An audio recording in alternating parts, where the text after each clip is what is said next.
Today we're talking about specific ways that pride can take you down in ministry and the antidotes to help solve it.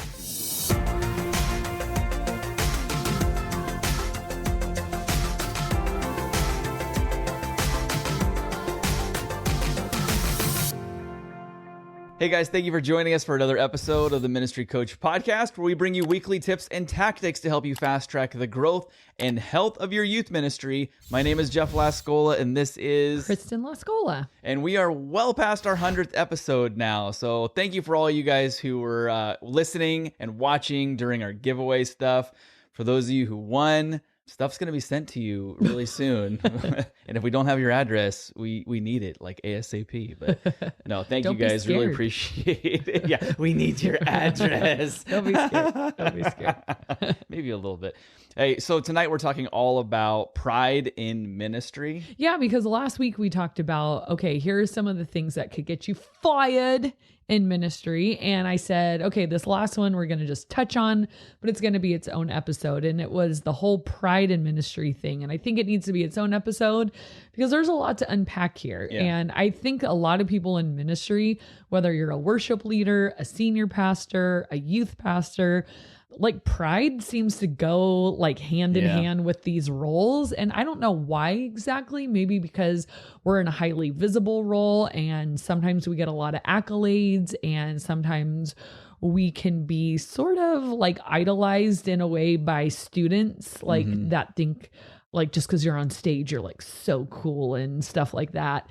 I mean, we get torn down a lot too. So we could have a whole episode about how to not be down in the dumps when people say bad stuff to you, like criticize you. But tonight we're just talking about how to not let that kind of stuff go to your head and how probably through your whole entire ministry career, you're going to have to fight pride because pride has the potential to take you down because of what pride births in us and in our ministry. And so the first thing we're going to talk about is sort of like a nod to last week and the morality factor. So we spent a lot of time last week talking about the sin in the camp and the sin of Achan and how our morality in ministry matters and it has the potential to really take us down. Well, the root of some of that, we didn't talk about the cause. We just talked about the fallout, but what is the cause of like moral failure? A lot of times is pride. Not all the time, but that is a pretty common recurring theme in people's life. You know, when they, you know, obviously pride goes before a fall and that is just truth.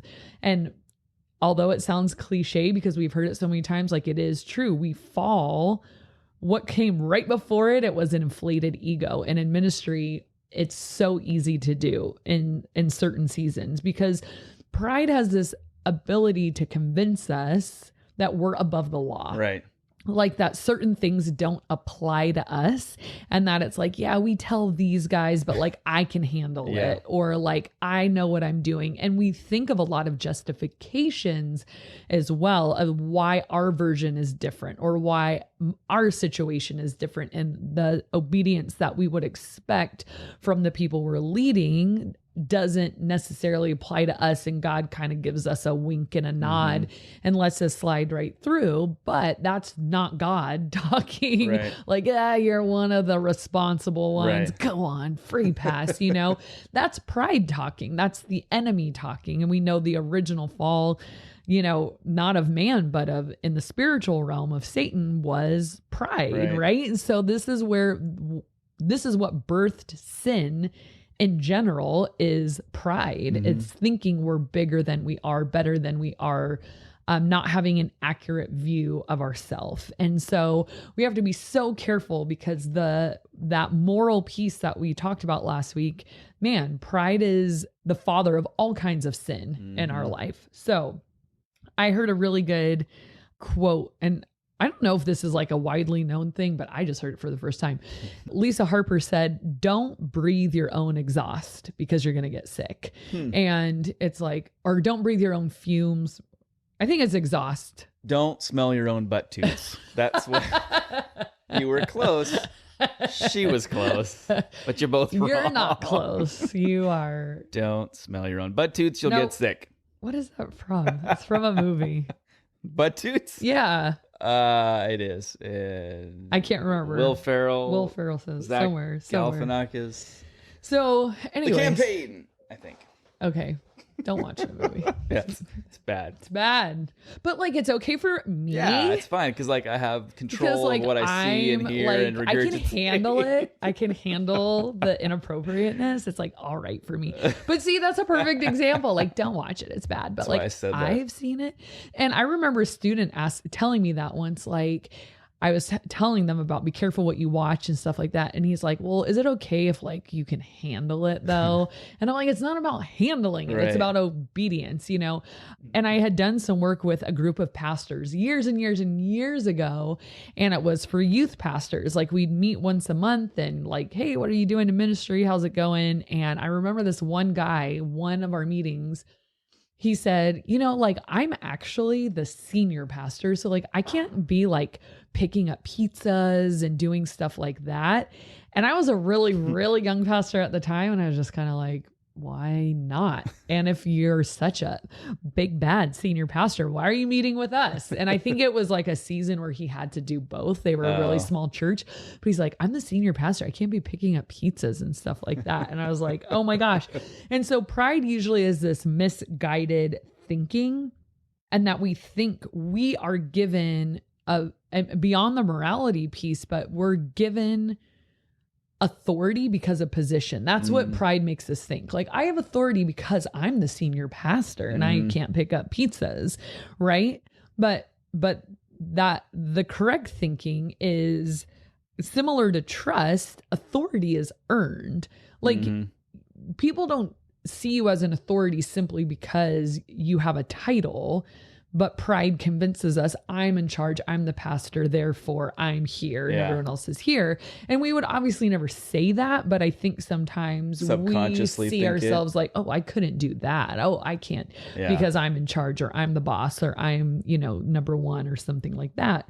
And kind of that's a perfect segue into second point of what we're talking about tonight is that pride keeps you from the heart of ministry, which is serving. Serving is ministry. Like that's the whole point. And I think we in our culture have elevated the preacher. You know what I mean? We have this weird culture of, I was listening to Tim Mackey the other day and not Tim Mackey. I forget who it was. Some lady, some podcast. I don't know. And she was saying how the pulpit has taken the place of the altar in the modern church. She said the altar used to be front and center, but now the altar, if there is one at all, I think like the Lutherans still have altars or something, but it's pushed back and now the pulpit is in the front. And most churches, like I said, what's an altar, you know? And so she said that's just indicative of this idea that we have this elevated celebrity mindset of whoever is preaching is like the boss, like the guy, the girl, it's like, whoa. And it's this position thing. And it's like, no, that's not ministry. You behind a pulpit is not ministry. Serving is ministry. How do I know that? Because Jesus. And I love the verse. And I use this as a theme verse for our student leadership team. For even the Son of Man did not come to be served. Jeff, you're off the team. I jumped to the second half. Let's try this again. Ready? Butt toots. You're so pretty. 3, 2, 1. For even the Son of Man did not come to be served, but to serve and give his life for many. A ransom for many. Good. High five. Good job, buddy. It was the New Living Translation. So mixed with another. The Jeff translation. So yeah, I love that verse because it's like, who do you think you are? Because the Bible's like, for even Jesus didn't come to be served, but to serve. And so when we start to adopt this mindset of like, I can't pick up pizzas, it's like, whoa, like all of a sudden you're not doing ministry anymore. If I mean, if you still can't mop a floor and you still can't clean up trash and you still can't pick up pizzas or run errands because you have more important things to do. Now, I'm all for delegation. Yeah. And I'm all for like, hey, let's split up roles. And there's things that as you grow and go, you might not need to do anymore. And someone else would be stoked to do it. But That's just not not what I'm getting to talking the about. point of I will not or should not Right. have Like, I to shouldn't do have that. to do this. But sometimes I have like high schoolers come to me like, I want to help in your ministry. And I'm like, okay. And so I give them things that like anyone could do this so they can start to get their feet wet in serving. But it's not like, well, good, because I'm too good to pick up. I still pick up pizza every single week. I pick up the pizza. I pick up the donuts for Sunday morning church. Up until a few years ago, I was mopping the floors. Like, and Now you're too good for it.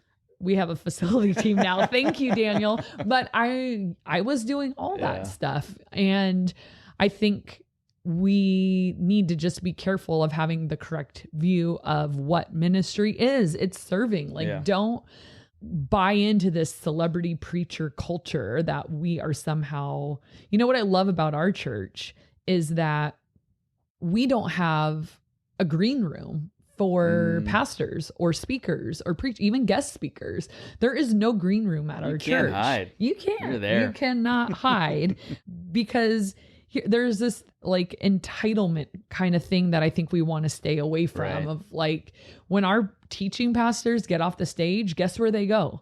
The plaza with all Bathroom, the other probably. people. Yeah, probably the bathroom. But then to the plaza because they're just people like everyone else. Like, they're out and about and people can talk to them and ask questions. Right. Not like, where did he go? The Wizard of Oz, you know, like behind the curtain.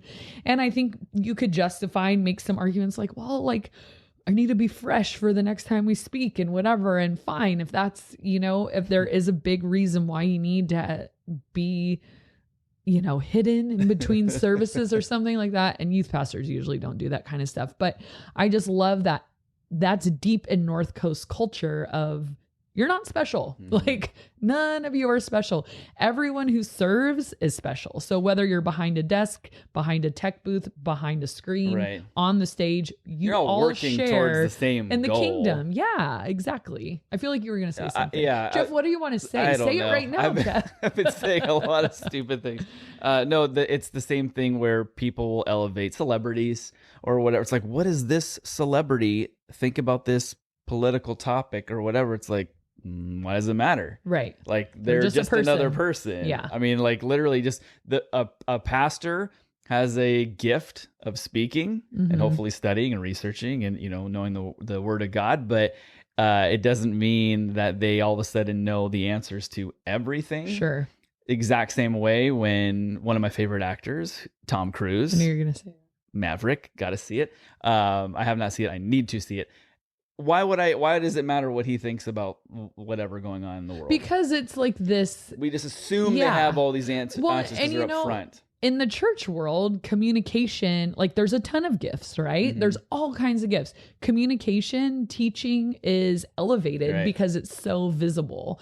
And I think we like see, oh my gosh, like, you know, those people, but it's like, one of my favorite phrases is don't believe your own hype. You know, and we just went to a conference and Gary V, I wrote this down, what he said. One of the best things he said, he's like, how many of you guys hated me when you first heard me? You thought I was a sleazeball or something like that. And people were like, and he goes, go ahead, raise your hands. And this is what he said that stuck with me. He said, go ahead, raise your hands. I am so detached from my own failures and successes. But when he said, I'm so detached from my own success, it meant now go ahead. Like, I'm just Gary. I don't care what you guys. And then he's like, how many of you guys loved me when you first heard me? You know? And he's like, I don't care. Right. He's like, I'm detached from what you think of me. I want to be an entrepreneur and I'm going to like hit the ground running. What you have to say about it, no big, you know? And I loved that, detached from my own success. Like, that was so huge to me. Like, that going along with like, don't believe your own hype, like having that correct view of yourself. Yeah. And it's a hard balance because you can't constantly listen to the critics and think I am worthless. Right. And you can't in the same way, can't listen to all the praise and think I am great. Sure. And I've met youth pastors that fall into both categories. Yeah. Like the poor one who's like, man, like nobody likes Right. me. And then the other one who you're like, gross, Right. you know, like, oh, the pride one is way worse Right. to me. I'm like, just It's no. harder. Okay. And here's why. For reason number 3, we're going to talk about is pride ruins relationships. That's the third reason and last reason we're going to talk about of how it can take you down in ministry, because pride is so gross. Like it's so cringy and it ruins relationships for a few reasons. Number 1, it makes conflict a lot harder. If you try to go to combat with somebody who has a pride problem, it's impossible. Like they will not hear you. There's no forgiveness. There's no reconciliation. There's no admission of guilt or wrong or anything. And so there's just, how can you move forward in a relationship with someone who will never admit that they had any wrong doing? Mm-hmm. It's a sign of immaturity, really is what it is. We already talked a little bit about entitlement. And here's the real shame. And this one breaks my heart probably the most, is that when you have a pride issue, it overshadows your gifts. So, you know, like you've known that pastor who can preach, Right. and they've got gifts, and the people who only know their stage self are like, oh my gosh, they're amazing. But when you've done work with them behind the scenes and you're like, they're such a jerk. Right. It's so hard to see. But you know what? God bless them, because they're just preaching the word. It's just like, meh. You hear those sermons and you're just like, ugh. You know what I mean?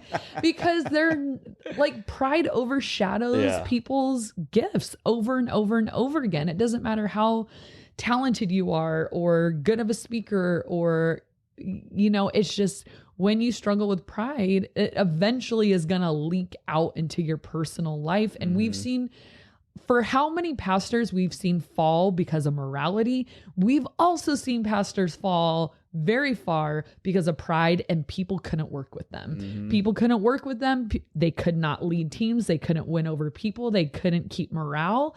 And it was a pride issue. It wasn't like they were cheating on their spouse and selling drugs out of the church. They just were jerks because of their pride. And that's a death sentence in ministry, to somehow think like the people you work with are there to serve you. Yeah. You're there to serve them, and you guys are there to serve the Lord side by side. Like, don't breathe your own exhaust, given to this hype of, because I'm on the stage with a microphone and I'm real cute, that there's anything more special about you than the person who's inputting data and working the lights and working the tech, because it's all kingdom. So you're one little part, you know? And so that to me is so sad, where it's like you lost your whole ministry because you couldn't keep your pride in check. And that's the thing, like the devil's gonna just poke at that part of us, like that target, because that is like the pastor and worship leaders like Achilles heel, for sure. And it's easy to fall into because everybody wants to feel loved and praised and appreciated. And it's just what it goes way beyond that. All of a sudden becomes a real big problem where you feel like I deserve all this. And not only do I deserve this, I expect it. You know, and that's dangerous. That's a really slippery slope. Yeah. And like I said, you'll lose. I remember, speaking of losing relationships, one of my pastor friends, he was talking to me the other day about a well-known pastor that he's like, we used to work together. I was like, no way. That's so cool. And he's like, yeah, we like did church planning together. We did this together. He goes, we were on the same team. We were buds. And he's like, but you know, it's a huge bummer because I reached out to him recently and he said, talk to my secretary. Ooh. And he's like, I was like dumbfounded. It's just like, but we're homies. Like, what are you talking about? Like sending me to your secretary? So it was like, he didn't reach out to the secretary. He was like, once he said that, he's like, this guy's gone. Like this is no longer the relationship that it once was, you know? And so just being careful of what is the hype surrounding you, if any. Maybe you're like, I'd like a little hype, please. But trust me, not that I know from experience, but it is better to not, because you think you want it, but the human ego and I just don't think we're meant to carry admirers in that kind of way. Like, I just don't think it's good for our soul, because our soul doesn't really know what to do with it, because we're just not built to receive those levels of accolades, you know? Mm-hmm. I just think it always leads to bad things. Yeah, I think it takes a special person to be able to handle that gracefully and not let it go to their head. But you still wonder, doesn't it, a little bit? I know. I mean, compliments always feel good and stuff like that. But here's a couple things we'll end on this. And these are like antidotes to the pride piece. I don't like numbering everything. I'll just tell you. They don't have to be numbers. Just letter A. Hyphen. It's just a little dash here. Remember who you were when you started. I think for me, that has always kept me very grounded. Like when I start to like get impatient with people, like, oh, get it together. Yeah. You know, I'm like, shoot, what would it have been like to work with 19, 20-year-old Kristen? Like, oh my gosh. And I think of the patience people had to have with me, and it squashes my pride pretty quick of like, I've had a very long time to mature and try to haven't gotten there. And I still haven't. And try to get certain things right. So you can't judge people like, well, I have this area right. And how come you don't? But it's like, yeah, but you still suck in other areas. So when are you going to learn that area? Just because you've arrived in being on time and somebody else hasn't, but you have all this other stuff you suck at. So just remember who you were when you started and what it must have been like to work with you in the beginning, the people that were patient with you. It's very humbling. Remember who you still are is a good antidote for that. And I'm sure you're very good at what you do, but at the same time, you're very replaceable. And I try to think about that all the time of like, I think it was John Bevere was talking about this. He was saying like, you are replaceable in your ministry. Like, you are. And you should be. You should be. Like, you're not replaceable in your family and that kind of thing. But when it comes to your ministry, like, honestly, people would be sad, but then the new class would come in and then there'd be a great new person and they'd be the Pied Piper of the youth and they'd do an awesome job and put their own spin on it. Like, when you leave, somebody else will come in and probably do a great job and you will be remembered no more. Like, honestly, like no matter how long you've been there, like I've been at North Coast for 18 years. There would be immediate sadness, but I bet you in 6 months, it'd be like it never happened. If that, maybe 3 months, it'd be like it never happened. Honestly. Why are you laughing? You go to one camp and whoever the speaker is, all of a sudden is like their favorite person. Maybe I'll just be a camp speaker. It takes like 30 minutes and then it's gone. I'll just be a camp speaker and I'll be everyone's favorite person, you know, to fill the hole in my life. And then kind of another antidote, remember how Jesus served. Like, you know, we just already mentioned, I think it's that verses in Mark. For even the Son of Man did not come to serve, but to be served. But then I think of like the foot washing thing. And like sometimes when I look at my youth room and I'm like, how many cups of hot chocolate do I have to clean up? You know, it's like, I have a college degree. What am I doing? And then I'm like, whoa. Hold on, Kristen. You're getting paid. I'm getting paid to serve. And Jesus was washing these feet and serve. And he was God. Yeah. And he was on his knees, like serving like these crazy guys that didn't get anything. These wild and crazy guys. They're like such a hoot. They're kooks, man. And he was serving that. And I'm like, okay, I can clean up another half-eaten donut off the foosball table. Like I can do this, you know? But sometimes I get indignant of like, what is wrong with these animals? Clean up after yourself. And it's like, I shouldn't have to do this. Serving. Remember, you are serving. And then stay in the trenches somewhere. So if you're the kind of person who you have a team around you and you like really don't have to do the things that you once did. Like I mean, we have a facilities team, so I don't mop the floor anymore, but I still clean up a ton of trash. I think there's places where you need to discipline yourself to stay in the trenches of ministry, not just to be, I have the teaching gift. So I come in, I teach, and then I leave. It's like, whoa, you're so unrelatable in ministry, because ministry is serving. So are you in the trenches anywhere with your leader? Like, are you in a van full of kooks on the way to camp? Or are you in your own SUV? Oops, I totally am at winter camp because we need a car up there. I just wanted to say that in case. It is completely blacked out and she has a chauffeur. Yeah. And I mean, but I'm so busy. I have to work. And there's a couple other ones, so they don't know which one she's in, and they split off. Is that why they do that? Yeah, you didn't know that? No. That's really? That makes a lot of sense. I guess I just never thought about it. They just wanted to have a parade. The SUV parade. Yeah, but just making sure you're not allowing yourself all the perks and then like your leaders and volunteers and students, you know what I mean? Like, so make sure you're staying in the trenches somewhere. And like Gary Vee said, staying detached from your own success. Enjoyed Gary Vee. He curses a lot, but he does have some pretty wise things to say outside of that. Yeah. So he's good. Let's do a question of the day. Okay. And this is for you guys too, so make sure you write it in the comments below if you're watching on YouTube. What is a song that you thought the lyrics said one thing, but you're like, that can't be what they really say? But in fact, that is what they say. Well, okay, so my answer for this is actually my favorite 80s song. Okay. It always gets me so hyped. It's by Paul Simon, called You Can Call Me Al.